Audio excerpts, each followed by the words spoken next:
सो important questions के collections में से फर्स्ट क्वेश्चन है कि in a certain code language if prime is coded as RPHEM then how will given be coded in the same language. आपको जब भी इस तरह के क्वेश्चंस आते हैं रीजनिंग या नॉन रीजनिंग में, तो आपको जिस तरह से एग्जाम्पल सॉल्व करके दिखाया होता है, आपको सिमिलरली उसी तरह से आपको जो पूछा गया है उसे भी सॉल्व करना होता है। जैसे कि यहाँ पर हमें प्राइम को इन्होंने लिखा है, पहले हम लिख लेते हैं इसको। प्राइम को इन्होंने लिखा हुआ है RPHEM, राइट। अब आप इसमें नोटिस क्या कर रहे हो, आप देखो यहाँ पर जो फर्स्ट टू लेटर्स हैं ये इंटरचेंज हुए हैं, जो लास्ट टू लेटर्स हैं ये भी आपस में इंटरचेंज हुए हैं, और I जो है H इसका प्रीवियस लेटर है, ABCDEFGHI, ओके। तो I जो है वो H जो है वो I का प्रीवियस लेटर है। तो इसी तरह से हम गिवन को भी लिखेंगे जो हमारे पास ऑलरेडी हमको दिया हुआ है। देखो गिवन को हम कैसे लिखेंगे, फर्स्ट टू लेटर्स और लास्ट टू लेटर्स इनको हम इंटरचेंज कर देंगे, तो I आ जाएगा G की जगह पर और G आ जाएगा I की जगह पर। सिमिलरली पीछे N आ जाएगा E की जगह पर और E आ जाएगा N की जगह पर, राइट। अब जैसे H है I का previous letter, okay, just before वाला लेटर, तो इसी तरह V के जस्ट बिफोर वाला अल्फाबेट कौन सा होता है, UVW, ओके। तो U होता है, तो हमको चाहिए ये वाला कोड, हमको ऑप्शन में देखना है कि ये कोड कहाँ है, IGUNE is in option B, so option B is the correct answer. Next question is, which of the following Venn diagram best represent the relationship amongst women, mothers and civil servants? Okay, तो Venn diagrams आप लोगों के syllabus में शायद है, तो मैं ये क्वेश्चन इंपॉर्टेंट था इसलिए मैंने इसको यहाँ पर लिया हुआ है। तो हम देखेंगे इसको कैसे सॉल्व करते हैं। वेन डायग्राम में क्या होता है कि हम उन चीजों को ओवरलैप करते हैं जो साथ साथ है, जैसे वुमन है, मदर्स हैं तो वो डेफिनेटली वुमन है, राइट, और सिविल सर्वेंट है तो वो वुमन भी है प्लस वो मदर्स भी हो सकती हैं, राइट, कोई मदर भी सिविल सर्वेंट हो सकती हैं।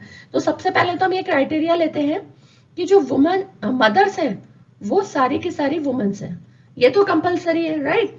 तो ये समझ लीजिए ये मदर्स हैं और ये वुमन है। हमने जो बाहर लिखा है, हमने जो ये बाहर जो सर्कल बनाया है, इसका मतलब ये है कि इसके अंदर आने वाले जितने भी कंटेंट्स हैं, ओके, जितने भी पॉइंट्स हैं वो सब इसमें भी आएंगे, ठीक है। इसका मतलब जितनी भी मदर्स हैं वो वुमेन्स हैं, ये श्योर है, राइट। अब सिविल सर्वेंट का क्या है कि जो वुमेन्स हैं वो सिविल सर्वेंट हो सकती है, राइट, वुमेन सिविल सर्वेंट हो सकती है, लेकिन उन वुमेन में से कुछ मदर्स भी हो सकती है, राइट। कुछ वुमेन ऐसी हो सकती है जो मदर है प्लस वो सिविल सर्वेंट भी है, जॉब भी करती हैं। तो इस तरह से हम कैसे लेंगे ये डायग्राम, ठीक है। ये हमारे पास कौन सा सर्कल है, ये हमारे पास है सिविल सर्वेंट का, ठीक। तो हमने इसको किस तरह से बनाया है कि कुछ लेडीज हैं जो वुमेन है, कुछ वुमेन सिविल सर्वेंट है, कुछ मदर्स सिविल सर्वेंट है और कुछ मेल भी सिविल सर्वेंट है, राइट। तो हमने उसको लैब से बाहर रखा है, वुमेन के क्राइटेरिया से कुछ एरिया को हमने बाहर भी रखा है, ठीक। तो इस तरह का फिगर हमारे पास कहाँ है जिसमें एक सर्कल अंदर हो, एक सर्कल बाहर हो और एक सर्कल उसको ओवरलैप कर रहा हो। This is in option D, so option D is the correct answer. Next question is, among a group of 5 girls Priya is taller than Pinu. Okay, तो हम इसको क्या है साथ साथ सॉल्व करते जाते हैं। इस तरह के जो क्वेश्चन होते हैं इनको हम साथ साथ डायग्राम बना के देख लेते हैं तो वो हमें इजी होता है सॉल्व करने में, ठीक है। तो यहाँ पर एक हम बना लेते हैं, सपोज कीजिए ये है Pinu, okay. So Priya is taller than Pinu, Priya नाम की जो लड़की है वो पीनू से टॉलर है, right, but shorter than Chinu, okay. कोई चीनू नाम की लड़की है, उससे शॉर्ट है प्रिया बट पीनू से बड़ी है। Rewa is taller then Priya but shorter than Chinu, Rewa जो है वो प्रिया से बड़ी है बट चीनू से छोटी है। तो इसको थोड़ा सा हम बड़ा कर देते हैं, इसको थोड़ा और बड़ा कर देते हैं। So this is Rewa and Reena is taller than Rewa and but shorter than Chinu, यानी चीनू से तो सारे ही छोटे हैं, ठीक। ये है हमारे पास इसका नाम क्या है, Reena. Okay, this is Reena which is taller than Reeva but shorter than Chinu. तो अब हमारे पास देखो ऐसे आ गया है, Chinu, Reena, Reeva, Priya and Pinu. Okay, so who among them is the shortest? तो ऑब्वियसली पीनू. पीनू की हाइट सबसे कम है, पीनू सबसे छोटी है, क्योंकि उससे शॉर्ट हमको क्वेश्चन में कोई और नहीं दिया हुआ है. So Pinu is the correct option. Option A is the correct answer. Next question is, at breakfast the outside temperature was 35 degrees centigrade. Okay, 35 degrees centigrade was outside temperature. At lunch time it had gone up by 5 degrees centigrade. Gone up यानी कि बढ़ गया यानी कि add हो गया. तो कितना हो गया? 40 डिग्री सेंटीग्रेड हो गया. कब? लंच टाइम पर. Okay, and then at dinner time it had gone down by 2 degree centigrade. Down यहाँ जाना यानी कि माइनस होना. 2 डिग्री सेंटीग्रेड कितना? -2. 40 में से -2 हुआ तो 38 डिग्री सेंटीग्रेड. तो डिनर टाइम के समय टेम्परेचर क्या था? 38, which is in option C. So option C is the correct answer. Find the shaded fraction of the given figure. Okay, अभी आपने अगर मेरा फ्रैक्शन का वीडियो देखा है तो आपको पता होगा फ्रैक्शन का कंसेप्ट कि हम इसको कैसे सॉल्व करते हैं. ठीक, ये वाला जो क्वेश्चन है ये थोड़ा सा ट्रिकी है. इसमें जो टोटल एरिया है, जो टोटल पार्ट्स है, पहले तो आपको वो काउंट करने हैं. तो पहले हम वो काउंट कर लेते हैं. देखो पूरे पार्ट्स 1 2 3 4 5 6 7 8 9 10 11 12 13 14 15 16 17 18 19 20. टोटल 20 ब्लॉक्स है. ठीक, टोटल जो ब्लॉक्स हैं वो 20 हैं. ओके, अब इसमें से हमें शेडेड पार्ट का निकालना है. तो शेडेड पार्ट में आप देखोगे कि कुछ एक पार्ट्स तो हैं जो फुल शेडेड हैं और कुछ एक पार्ट जो है वो हाफ शेडेड है. ठीक, तो हम इसमें पूरा लेंगे, full shaded plus half shaded, दोनों हम लेंगे. ठीक है, तो पहले हम फुल शेडेड देख लेते हैं. देखो फुल शेडेड कौन कौन से हैं? 1 2 3 4 5 एंड 6. 6 पार्ट्स जो हैं वो फुल शेडेड है. हाफ शेडेड कितने हैं? देखो हाफ को भी काउंट कर लेते हैं. 1 2 3 4 5 6 7 8 9 एंड 10. 10 पार्ट्स जो है वो हाफ है. ओके, अब 10 हाफ का क्या मतलब हुआ? 10 हाफ पार्ट्स का क्या मतलब हुआ? 6 तो फुल हो गए, लेकिन अगर आपके पास 10 हाफ पार्ट्स हैं, सपोज कीजिए ये हाफ है, ये हाफ है. ठीक है, 2 हाफ पार्ट्स मिला के कितना बना? 1 whole. Right, half plus half. इसी तरह 10 हाफ पार्ट्स मिलाकर हमारे पास कितने बनेंगे? 5 होल, बिकॉज 10/2 हाफ हाफ करके 10 पार्ट्स हैं उसके, तो कितना होगा टोटल पार्ट्स? 5 whole parts.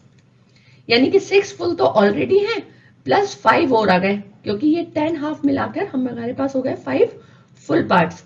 तो 6 + 5 कितना हो गया हमारे पास? 11 फुल पार्ट्स.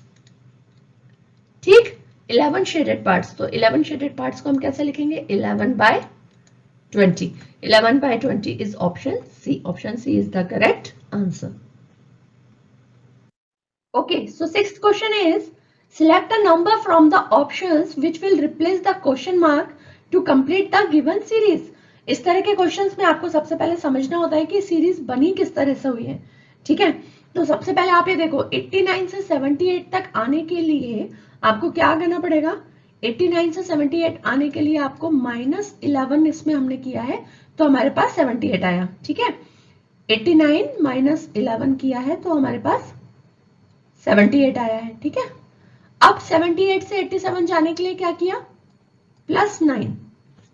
78 में +9 ऐड करेंगे तो 87 आया है. ठीक है, ये सीरीज हो गई हमारे पास सेकंड. अब आप यहाँ पर एक चीज नोटिस करो, देखो ये है ऑड नंबर माइनस में, फिर एक ऑड नंबर प्लस में, now again one odd number, लेकिन 11 9 it is coming down, it is backward counting of odd numbers. तो 11 9 देन 7, लेकिन 7 कैसा? माइनस में, क्योंकि 9 था प्लस में. तो 87 - 7 इज 80. तो क्वेश्चन मार्क की जगह पर आ गया 80। अब हम देख लेते हैं कि हम जो ये सोच रहे हैं कि इस तरह से सीरीज है, ये एक्चुअली है कि नहीं। तो अब हमारे पास as per the series next क्या होना चाहिए, +5, isn't it? क्योंकि 11 9 7 5 बैकवर्ड काउंटिंग में 5 है नेक्स्ट ऑड नंबर। ठीक, तो +5, 80 + 5 इज 85, करेक्ट है। इसका मतलब हम जो हमारी सीरीज देख रहे हैं वो करेक्ट है। एक बार और चेक कर लेते हैं, next odd number is 3 but in minus, so -3, 85 - 3 is 82, right. So our series is correct. So question mark की जगह पर आ गया है 80 and 80 is in option A, so option A is the correct answer. Next question is, if this diagram is related to this diagram, okay, यहाँ पर देखो, यहाँ पर ये एक डायग्राम बना हुआ है और ये बोला है कि ये ऐसा है, ये इससे रिलेट कर रहा है in some way, then in the same way this diagram is related to what, हमको वो पता करना है। ठीक, अब देखो ये जो डायग्राम इस तरह से बना हुआ है, यहाँ पर ये ऊपर कलर है और ये इस तरह से बना हुआ है, ठीक है, या आप कह लो ये टिल्ट हो जाएगा, ओके, झुक जाएगा, तो ये कैसा हो जाएगा, इस तरह से गिरेगा। ठीक है, इसको हमने इस तरह से गिरा दिया कि ये पार्ट जो है वो नीचे आ गया और ये पार्ट साइड में आ गया। ठीक है, कोई भी चीज है, ये इस तरह से स्टैंडिंग लाइन है, जब ये इधर हम इसको गिरा देंगे तो ये कैसे हो जाएगी, ऐसी हो जाएगी, राइट। सिमिलरली हमने इस बॉक्स को गिरा दिया तो ये इस तरह से हो गया।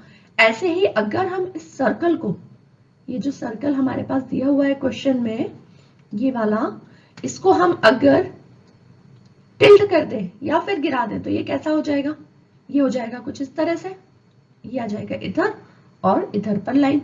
ठीक है, तो ये ऑप्शन किधर है, ये ऑप्शन है हमारा ऑप्शन सी में, so option C is the correct answer. Next question is, Sanchi has 6 tops and 4 pair of jeans, How many different combination of 1 top and 1 pair of jeans can she wear? इस तरह के question मैं अपने पहले के Olympiads में भी काफी सॉल्व करके आप लोगों को दिखा चुकी हूँ और मैं आपको बता चुकी हूँ कि इसको आपको डिटेल में सॉल्व करने की बिल्कुल भी जरूरत नहीं है। टॉप्स है 6 और जीन्स है 4, राइट, 4 पेयर ऑफ जीन्स। तो आपको सिंपली 6 × 4 कर देना है, उतने कॉम्बिनेशन यहाँ पर बनेंगे, which is 24, which is in option D. इस तरह का जब भी क्वेश्चन आता है आपको दोनों फिगर्स को जस्ट मल्टीप्लाई कर देना है टू गेट द कॉम्बिनेशन। ठीक है, क्योंकि एक जीन्स के साथ एक टॉप के साथ 4 जीन्स, देन सेकंड टॉप के साथ 4 जीन्स, आप इस तरह 4 4 4 4 करके 6 टाइम ऐड करोगे तो भी 24 ही आएगा। So simply multiply both the numbers and you will get the answer. So option D is the correct answer.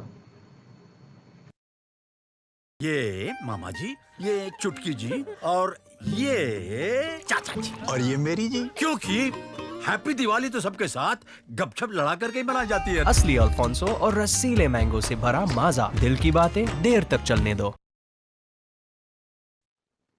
So ninth question is, which of the following alphabet is fourth to the right of 9th element from the right hand in the given arrangement? अब इस arrangement का right hand कौन सा होगा, इसका right hand वही होगा जो हमारा राइट हैंड है। ठीक है, हमेशा इस तरह के क्वेश्चन सॉल्व करते समय जो हमारा राइट हैंड है, हमारा राइट हैंड किस तरफ है, इस तरफ। ठीक है, तो इस अरेंजमेंट का राइट हैंड भी यही होगा। तो इसका हम 9th एलिमेंट पहले निकाल लेते हैं, 1 2 3 4 5 6 7 8 9, R is the 9th element. ठीक है, अब हमको क्या बोला गया है कि 4th to the right of 9th element, 9th element के राइट हैंड साइड का 4th एलिमेंट। अब 9th एलिमेंट का राइट हैंड साइड क्या होगा, यही 1 2 3 and 4th element is x, so x is the correct answer. So option B is the correct option. So next question is, which of the following figure shows 3/4 as unshaded fraction? तो इसमें से हमें unshielded part का fraction निकालना है। तीनों जो यहाँ पर फिगर दिए हुए हैं उनको हमें सॉल्व करके देखना पड़ेगा। ठीक है, तो इन तीनों में से कौन सा है, तो सबसे पहले फर्स्ट फिगर को सॉल्व करते हैं। पहले तो जो टोटल पार्ट्स हैं वो हम लिख लेते हैं डिनोमिनेटर में, 1 2 3 4 5 6 7 8 9 10 11 12 13 14 15 16 पार्ट टोटल है। अनशेडेड कितने हैं, 1 2 3 4 5 6 7 8 पार्ट्स हैं अनशेडेड, तो ये हो गया 1/2। ओके, सो ये हमारे पास नहीं है क्योंकि हमें चाहिए है 3/4।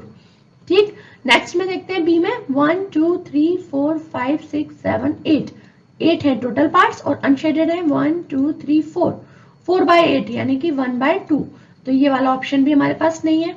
नेक्स्ट 1 2 3 4 5 6 7 8 8 है टोटल पार्ट्स और अनशेडेड कितने हैं 1 2 3 4 5 6, यस 6 पार्ट है हमारे पास अनशेडेड, इसको हम कट कर देते हैं 2 3 जा 6 2 4 जा 8, सो 3/4, सो वी गॉट 3/4 जो कि हमें चाहिए था क्वेश्चन में, so option C is the correct answer. 11th question is in 636250 the place value of 6 at 1000 place is dash times the place value of 6 at lakhs place। Okay, तो सबसे पहले तो 1000 प्लेस पे 6 की वैल्यू कितनी रहेगी, place value कितनी रहेगी 6000, isn't it? और lakhs प्लेस पे 6 की वैल्यू कितनी रहेगी 6 लाख, राइट। अब हमको पता करना है कि इनका रेशियो की कितने टाइम्स ज्यादा है, 1000 प्लेस की वैल्यू 6 lakhs के प्लेस की वैल्यू के कितने टाइम्स है, ठीक है। तो सबसे पहले तो लॉजिक ये है कि अगर आपको छोटे नंबर को पूछा जा रहा है कि वो बड़े नंबर से कितने टाइम्स है, तो डेफिनेटली वो कम है, छोटा है तो 1/, में ही होगा, राइट 1/, में होगा, तो इन दोनों में से एक ऑप्शन होगा, ठीक है। अब यहाँ पे देखो ये है 6000 और ये है 6 lakhs, कितने जीरो ज्यादा है इसमें, इसमें है 3, नंबर ऑफ जीरोस है 3, इसमें है नंबर ऑफ जीरोस 5, कितने जीरोस ज्यादा है 2 जीरोस ज्यादा है, राइट 2 जीरोस ज्यादा है, 2 जीरोस यानी कि 100, सो 1/100 times the thousands value is 1/100 times the place value of 6 at lakhs place। Okay 1/100 क्यों, क्योंकि वो छोटी है। अगर ये पूछा जाता कि लाख प्लेस की वैल्यूज 1000 प्लेस की वैल्यूज के कितने टाइम्स है, तो definitely it is 100 times, then option D will be the correct answer, क्योंकि लैक्स बड़ा होता है लेकिन यहाँ पे 1000 के साथ कंपेयर किया है, so it will be 1/100, so option C is the correct answer.